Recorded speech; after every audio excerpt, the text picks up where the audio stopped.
Well, they say that the best diet and the best exercise plan is a one that you will stick to. And we know that's true. I'm not sure who they are, but they're pretty smart because we've all tried diet plans and we've all started at the gym. I've told you before, I used to actually be members of 2 different gyms at the same time and go to neither of them. So I've been there, you've been there. And so this is so true that really what we need to find in life is something that we will stick with, something that we can sort of be consistent with, and that's the healthiest alternative. But as we've been talking about all month, that's difficult because you and I are constantly being marketed to, we're constantly being sold, we're constantly faced with gimmicks and trends and fads, and they're really sort of attractive and they speak to us in a way that works because we want to believe that there's an easier way, right? So it's complicated, you need to find something and I need to find something, some exercise plan or some diet sort of scheme that we'll stick with. But it's also true that you can get on a diet or get on an exercise plan that doesn't work, and the best thing you could do is quit. So it's very confusing. And it's very difficult. And so one of the sort of the dilemma that we've all faced, and we've been talking about this all month kind of to remind you of this, is on one hand, nutrition is super important, but it seems like every few months we hear a completely new way of looking at nutrition. Just literally within the last few months, new studies have come out, and I hate to break it to you, but unless you have celiac disease, the whole gluten-free thing turns out to be just yet another thing that maybe isn't as advised as you would think. They actually did a study showing that if you have celiac disease, obviously gluten-free is a lifesaver. If not, probably the only reason you lose weight from going gluten-free is because food tastes really terrible without gluten and you eat less of it, but otherwise it probably won't help you. You're just paying more at the grocery store. Sorry to break that to you, or you're welcome. But here's the thing, if that bothers you and you go, oh, I don't know, I will admit, I went through the 90s and did the whole fat-free thing and seriously gained 70 pounds eating fat-free stuff, but that's what we believed at the time, and also had some really scary digestional side effects. They were some of the things you just needed to eat in the bathroom. They were so powerfully awful for you. But here's the thing, in spite of that, in spite of all the gimmicks, in spite of all the marketing, in spite of sort of all the times we've been fooled over the years, we need food, right? Nutrition is real. It's important what we eat, and same thing with exercise. As much as we have to laugh when we look back, I know all of us at certain times, we just had a big garage sale in our neighborhood, and one thing I noticed as I was sort of driving out of the neighborhood in the morning is how many different rowing machines and tread climbers, and we've all bought them. We've all bought the different machines, and they always say for some reason we'll store under your bed, and I think that's very important because they know at some point we're just going to store it under our bed. But we've all bought into that. I've bought 14 different home gyms and hoping for that perfect one. And I'm always sold by the fact that 14 minutes a day you can look like that ripped dude who might be 50, might be 15. Not 15, that would be weird. But you're not sure. But I always fall for that because I'm I need something I can do in 14 minutes and look like the dude with abs up to his neck. But it never sort of turns out, so I buy the next thing. But here's the thing, in spite of that, in spite of that, there's so many scams, so many marketing schemes, so many things that don't turn out, exercise is important. It's real. It's not phony. It's just we need that. We need to move in order to live healthy. And as we talked about last week, probably the biggest area of life where there's just sort of scams and marketing and all sorts of different gimmicks is the whole hydration thing. How many things are better than water? We find out later they're not, or marketed this is the best water, and we import our water, and all these things, it makes you think at a certain point, oh, this is all a scam, this is all a gimmick, this is all marketing, but we can't live without water because it's real, it's true. And so I say all that to say this, the danger of all the gimmicks and all the marketing and all the sort of scams and all the things that aren't necessarily a scam but just don't work out in the long run is that at a certain point we sort of get cynical. It's easy to get cynical and lose hope, right? Like after you've tried 1,000 different diets and all of them worked for a week or two and then you ended up failing. Like at a certain point you just go, well, I can't lose weight. It's impossible. Or you've tried 1,000 different fitness plans and you've been sold and you spent thousands of dollars. At a certain point you go, well, maybe I'm just not a fit person. Or yeah, I've bought every sports drink. I've tried every additive. You know, maybe I'll just not drink water. No, that doesn't work. You'll die. But it is interesting, like the danger of these things is not taking our money. Like we can get more money. I think the danger is that we become cynical and we begin to lose hope that anything is real. And here's the thing, that really is, I think, sort of dangerous and sort of sad, because the truth is we need to find something and stick with it. Like truthfully, just like if you look around and you look at the people like over the years who sort of have a diet plan or have an exercise plan and they stick with it and they're healthy and we hate them for it. But like we know that works, but it's hard when we're sort of jumping from thing to thing looking for that perfect thing, and then we get disappointed and eventually we give up. And so here's the thing, like what I would like for all of us to be. Like, and just think about this, like this is true, doesn't matter like what sort of, I know we're like, we got CrossFit people and heavy weightlifting people, and all, I understand that. And we've got people like, oh no, I'm a vegetarian, I'm a vegan, I eat only meat and candy, that's my diet. But like we have all different thoughts, but the truth is, if we could all sort of be tenacious, meaning like we don't quit, like we're the kind of people that find something and we stick with it, we don't just move from thing to thing to thing, and we could sort of be resistant to gimmicks. We could sort of be the type of people that aren't taken by every new marketing plan, like we kind of see through them and we sort of steadily go through life. That would be successful. And in fact, we know people and we've seen people that have successfully navigated life, that have flourished just by basically sticking with things and not quitting and not jumping from thing to thing, and like being able to sniff out when things are too good to be true. And now, here's the thing.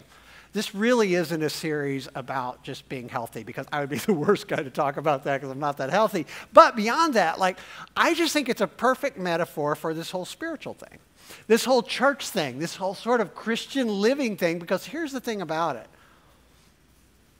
If you're here this morning and you're from a church background, and if you're not, that's okay, because you'll just know why Christians are weird. But here's the truth.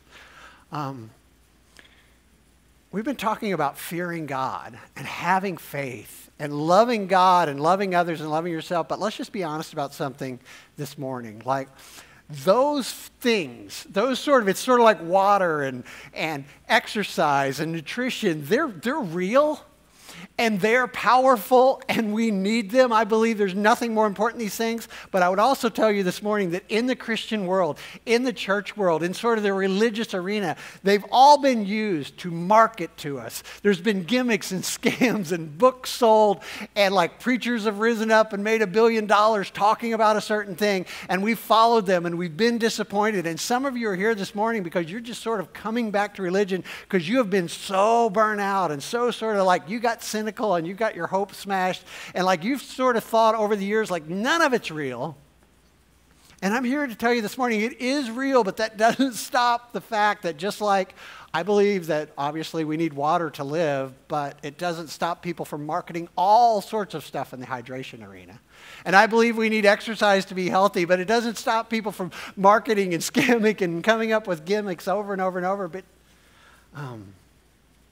let's just be honest, and I'll be honest with you even as a preacher and even as someone who grew up in the church, and I don't even know a life where I wasn't in Christianity. There was a few years that I just walked away because I was sort of burnt out and disappointed, as you might be.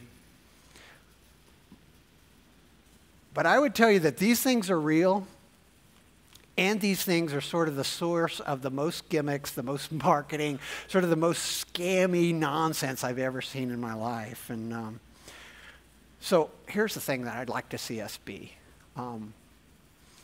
As Christians, as people who are, even if you're here just sort of checking out church or checking out this idea of Christianity, I think if we could be the kind of people who just stayed with it, who didn't give up, who didn't give in every time things got hard, if we were tenacious, that would be great. And actually, that's what I was going to talk about this morning. Like, I really, like, over the weeks, my ending goal was always, like, talking about, and I called it different things over the last month. I actually was, like, trying to work through this process. I struggle with this because, like, people need to stick with it. People need to have grit. People need to, like, have, tenacity.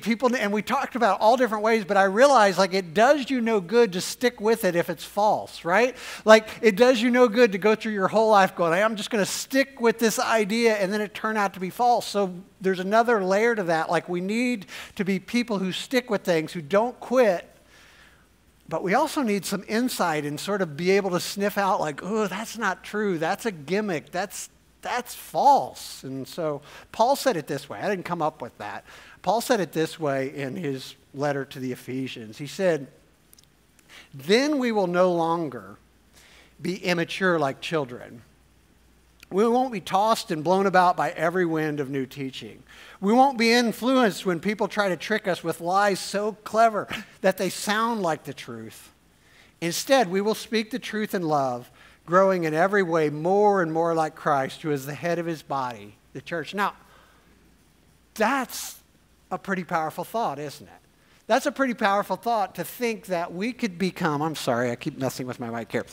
We could become people who aren't like children. Now, it's great when you have children, the way they change, isn't it? Like, you go, oh, they love that cartoon, and you decorate their bedroom in it, and then like 6 months later they go, it's not that anymore. They grow out of it.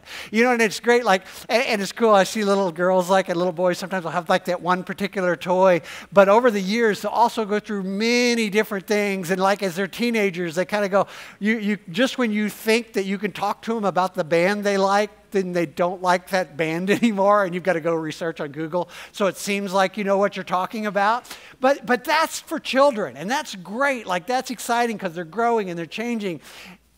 But man, there's nothing sort of sadder and nothing sort of like less profitable than an adult who does that, right? Like an adult who has like a different job or a different career every 6 months, who can't stick with a lease or a relationship or an idea. And like at a certain point, you just go, man, they need to grow up if they're ever going to be successful. And that's the idea Paul has for Christians, for you and I to go, man, we can't continuously be looking at fresh ideas. I mean, we need to have open minds enough that we can think about, is this real, is this true? But sort of jumping from teaching to teaching to teaching to like favorite preacher to favorite preacher is just sort of childish.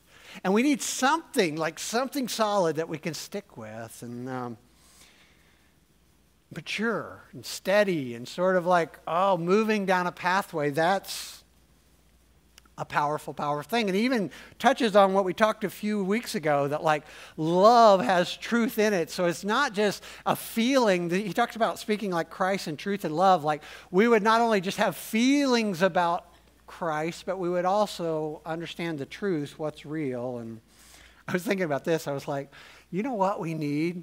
We need like some sort of plan to become mature. I was thinking like, we need a gimmick to get, it's funny because even in this, I was like, we need a group that would meet to become mature, because all of us, and I think preachers especially and church people especially, like what we want is like 3 steps to get there.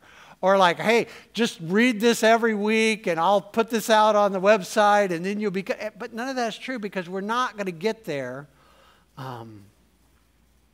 with a gimmick, and I'm not going to try to sell you that. I'm not going to try to sell you on this idea like, hey, you do these 3 things and you'll become mature, and hey, this is the only way, so I'm going to tell you the truth this morning, and you just stick with that the rest of your life and never question again and you'll be fine. That's nonsense. And so I've really struggled with how to end this up. How to sort of come to you and go, hey guys, there are a lot of gimmicks in this world. There's a lot of nonsense, but there is truth.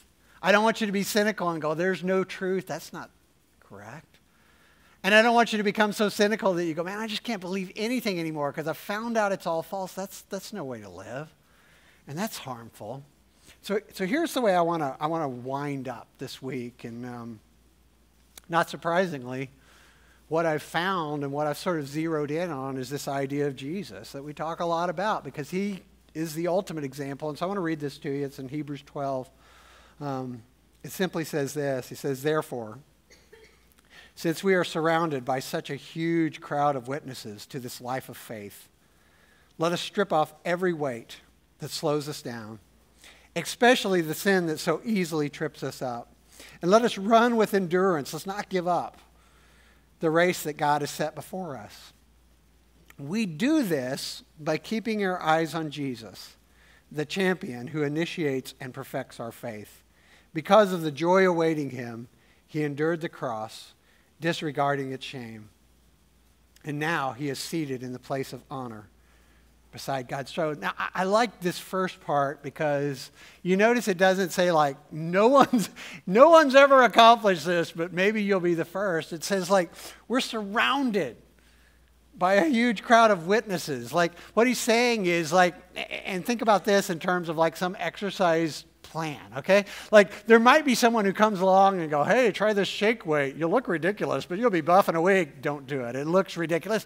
But imagine like instead someone going, hey, millions of people have done this. Millions of people have done this, and you know them. Like they're in your neighborhood, and it actually works. You can talk to them. And that's what Paul is saying here. He's like saying, this isn't something that no one's ever accomplished. He's saying you actually can live a mature life of faith, because what leads up to this is like this list through the generations of people who had actually flourished and been successful and lived this life of faith. And then he says something that we all need to hear. I mean, it's kind of, yeah, but it's so true. You know, he's saying basically, let us strip off every weight that slows us down. He's basically saying like to you and I, like, hey, you already know what to do in a sense. Like, even though we're all looking for a better diet plan, and even though we might be looking for a better fitness plan, and even though we'd like a better idea how to eat nutrition, the truth is we know like eating candy and watching Netflix constantly not a good plan. Like we know basically, like maybe we need help and maybe we need wisdom and sort of fine tuning, but most of us know, and Paul knew that we knew even as people, like come on. You know a lot of the stuff you're doing that's just harming you. That sinful stuff you do that just harms you, like let's cut that out right now. You know that. You don't need a guru to tell you that. And then he says these words. He said, we do this by keeping our eyes on Jesus, the champion who initiates and perfects our faith. Now, here's where it gets difficult. And here's where like all of the yeah buts come out. Those moments where you go, yeah, but Jesus was different. And Don, hey, every week you sort of say, hey, Jesus is the Son of God. He was different. He wasn't like us. Like Jesus probably loved doing the right thing. Jesus probably loved getting up on the cross. You know, Jesus planned his whole life to die for our sins. Like Jesus was completely different than us. Yeah, but I'm not Jesus. But here's the deal. I want to read this to you this morning. And we don't read this a lot, maybe before Easter, but I want you to think, and we have insight into what Jesus was saying to his friends and to God right before going on the cross in the Garden of Gethsemane when they're waiting and he knows that they're going to come arrest them.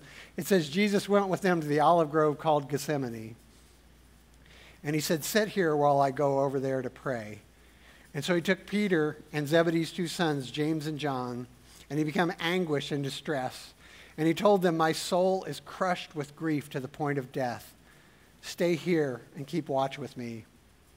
And he went on a little further, and he bowed down with his face to the ground, praying, my Father, if it is possible, let this cup of suffering be taken away from me. Yet I want your will to be done, not mine. Jesus did not want to go to the cross.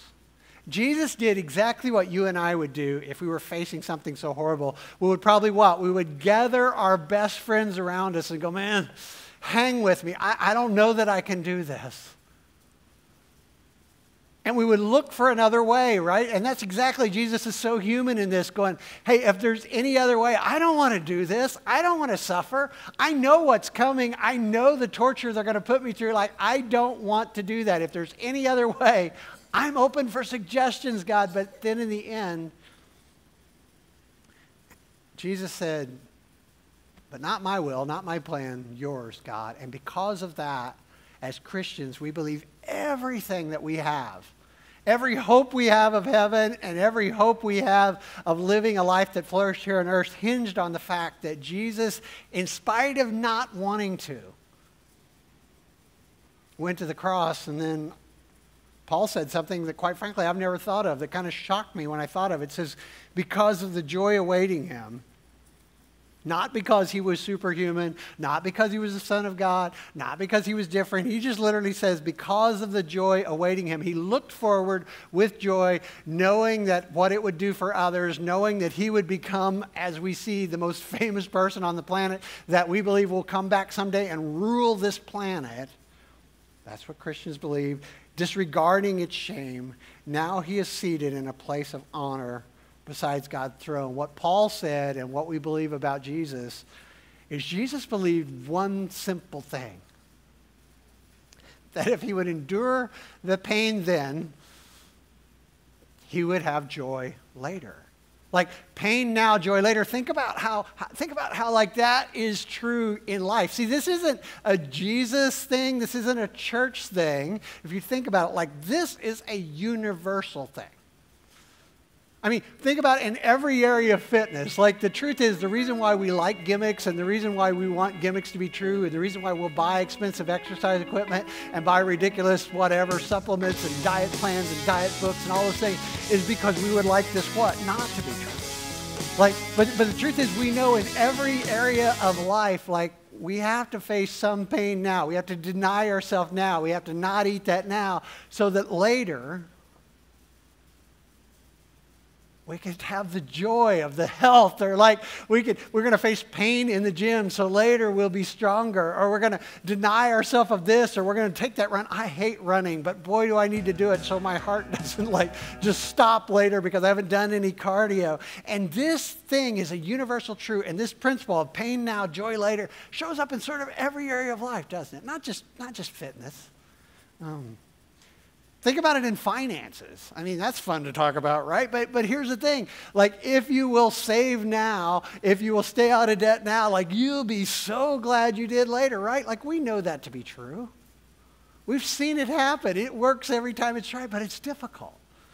What about relationships? What about relationships? It's so true as well, right? Like, you could swipe right now, or you could like Netflix and chill now, or you can hook up, or you can hang out. And like that's super satisfying right now in the moment. But later on, you find yourself like, oh, I'm lonely. And it never pays off in the end. And instead, like the plan we see in relationships is like there's nothing sweeter in life than to kind of go into a relationship with one person and work through the difficulties and love each other through difficult times. And then over the years, it's amazing just kind of like to see the legacy that can come out of that. And like our world is based on people who long-term sort of stayed together when it was difficult and raised children and built businesses and worked jobs. And somehow like our world is built out of unsung heroes who had pain.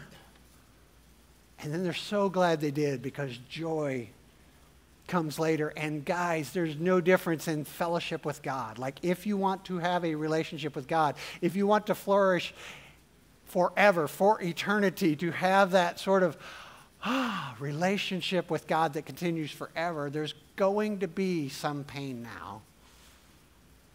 But oh my, there'll be joy later. And see, it's the opposite of sort of the gimmicks that we see in every area. Because gimmicks basically say like, pleasure now, and then regret later. Only they don't tell you that, right? Like, hey, how many times have you heard this? Like, you can work out for 14 minutes a day and then store it under your bed, and you don't have to eat any specific diet. Oh my goodness, you just do this thing and it'll be great, and as long as you pay our $2,500 fee, like all of it, and then we regret it later because it just didn't prove to be true. And so I was thinking about this, like, it wasn't really that Jesus was just tenacious. He was. I mean, just to walk through life. I think about Jesus walking through life, coming here and becoming human, and then living in obscurity when he had superpowers. Like, we've seen enough superhero movies to go, that in itself is amazing. To go, he can like raise the dead and he's working as a carpenter. Do you know how hard that is? That's amazing. And then like to go, hey, I'm going to just walk around and I'm never going to make money off this thing. It said that he didn't even have a place to stay. He just healed people and served them and fed them and then was killed for it, and everybody said he was a criminal. Like how much restraint that takes, knowing that thousands of years, I mean, it worked, right? Like, we're still here today. It's true he's the most famous person who ever lived, and there's thousands of people, tens of thousands, millions of people still on this planet, thousands of years later, still talking about him. So it worked, but this whole principle of, it's just amazing, like, I can't even imagine living out that life of knowing, like, I'm going to endure all this pain and all this suffering, but someday, he had hope. He had hope that it would amount to something. And so that's what I want to ask you this morning. Where do you place your hope? In life. Like, are you still looking for a gimmick that'll make this not true, this whole pain now and joy later? Like, are you still looking for like that perfect exercise or that supplement that you won't have to work out, or hey, just do this and then someday you'll be ripped like that and you don't have to exercise, you won't experience any pain, but it'll work out, it'll be perfect. Are you still looking for that? Or are you coming to the other side and going like, this don't work, I'm cynical, I don't think anything works? Let me ask you this, when it comes to this whole deal with Jesus, this whole religious thing that we all struggle with. You're here for some reason going, well, I want to know more, or maybe we're here for the donuts, that's okay. But you're stuck in this sermon at least. And if you want to, I just want to know, like, and I want you to honestly think about it. This is not me telling you, this is not me yelling at you, but like, where are you putting your hope? Are you hoping that there's some other way? Because people will sell you that. People will sell you this idea like that, oh, you don't have to do anything. You don't have to just say this prayer or read my book or attend my seminar or something, or pay this, send me this money and you'll be fine. You'll be fine. You'll live in heaven forever. No pain now at all. But what if that leads to regret? Because what Jesus was talking about was that what took him to the cross was this idea, this universal idea, that there's going to be some pain now for there to be real joy later.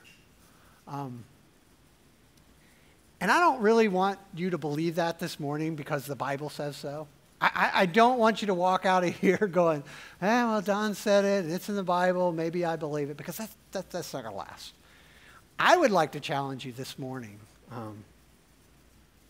to believe the Bible because the universe says this is true.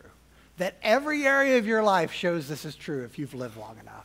Every area of your life has showed you that, you know what? There's going to be some pain. There's going to be some discomfort. There's going to be some denying yourself if you want to have real joy later. There are no shortcuts. There are no gimmicks. In fact, it's interesting that when Satan came to tempt Jesus, we find in Scripture, like Jesus is on a fast for 40 days. When Satan comes to tempt Jesus and sort of sidetrack him from his mission, what does he do? He offers him shortcuts. He's like, you want everybody to know about you? Jump off this building and live. Like, you can do it. You can become famous today. You don't have to serve. You don't have to walk around and teach. You don't have to feed people. In fact, he's like, turn these stones into bread. You're hungry. Everything Satan offered Jesus was a shortcut. So that's what I want to leave you with this morning. And we're going to do something, once again, that's not a gimmick, not something new, not something we thought of. We're going to do an ancient ritual this morning here at Action Church, and we're not very good at any sort of rituals, definitely not. But we're something that Christians have done for thousands of years is we remembered this moment in Jesus' life.